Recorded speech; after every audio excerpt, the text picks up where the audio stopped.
Everyone tells you that leaving a well-paying career is risky, but after 7 years as a corporate lawyer, I believe that staying can be even riskier. If you quit, you lose your salary, but if you stay, you quietly give up your options, potential, and the version of yourself that you never got to become. These are 4 hidden but dangerous risks of staying in the same job for too long. And by the end of this video, you will know exactly if it's time to move on and what to do next. Let's get into it. The first risk is that your future will not be yours anymore. Because the longer you stay somewhere, the more you subconsciously find yourself building life around it. We become what we spend our time on. If we dedicate our lives to rushing between meetings, office politics, and pretending to be excited about the uninspiring tasks we're given, this is all that our lives will amount to. Ask yourself what you would do if money wasn't an issue. Most of us have hundreds of ideas. Maybe you want to move to Japan and learn Japanese like I do, or go surfing in Australia, or start a business around something you already love. But none of them feel like real options, and you don't want to get excited about things that aren't going to happen. Instead, you catch yourself dreaming about retirement, even though you just started your career. Not because you're looking forward to getting older in itself, but because that is when you feel like you'll finally be in control of your own life again.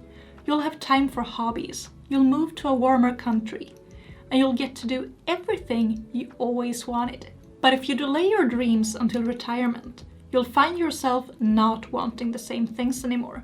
You may have grandchildren you want to be present for, or your health may not be good enough. It's dangerous to assume we can always do the things that we want later, because we end up delaying them instead of prioritizing them.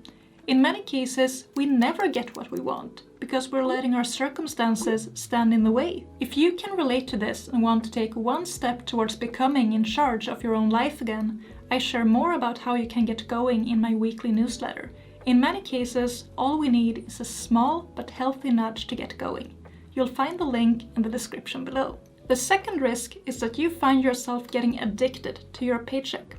Most of us wouldn't go to work if we weren't getting paid to be there. But if we flip that statement, it also means that your only reason for being there is to get paid.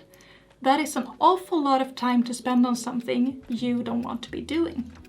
Especially if we start thinking about what you could be building instead with all of that time. To get ahead, you need to think ahead. A paycheck will only solve your money problem for this month, but you're allowing it to own your future too. Your bills will not disappear, and getting paid by the month is a short-term solution to a long-term problem. What happens if we get fired, sick, want to switch careers?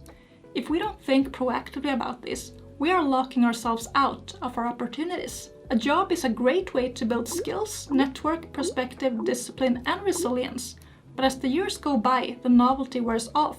Yet we stay because we like our paycheck, colleagues, and knowing our place. The third risk is that you stop recognizing yourself. If you're overworked, stressed, and tired, you're not showing up as the best version of yourself, especially not for the ones who matter the most. Our jobs aren't just taking our time, they also take our energy, patience, and presence. And the people we care about the most, they get whatever is left at the end of the day. Careers like law and finance are full of ambitious parents. They compete every day about who can pick their kids up earliest from kindergarten.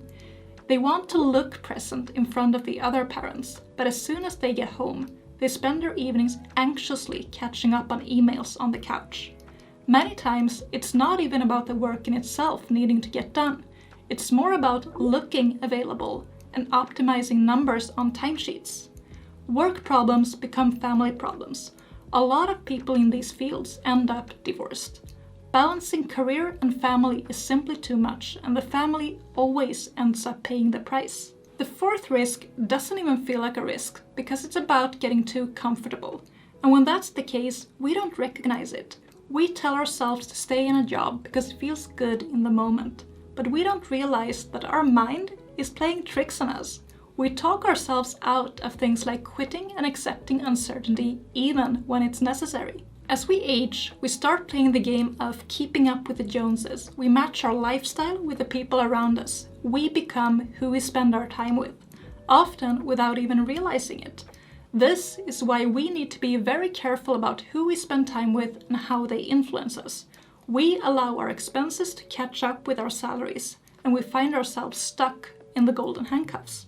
Apparently, this is what life is supposed to be about. We don't question these patterns. We don't ask ourselves who it really benefits. We worry more about keeping up than enjoying our life. But it doesn't have to be this way. And if you want to stop letting your circumstances run your life and start saying yes to what you want, you'll find out how in this video.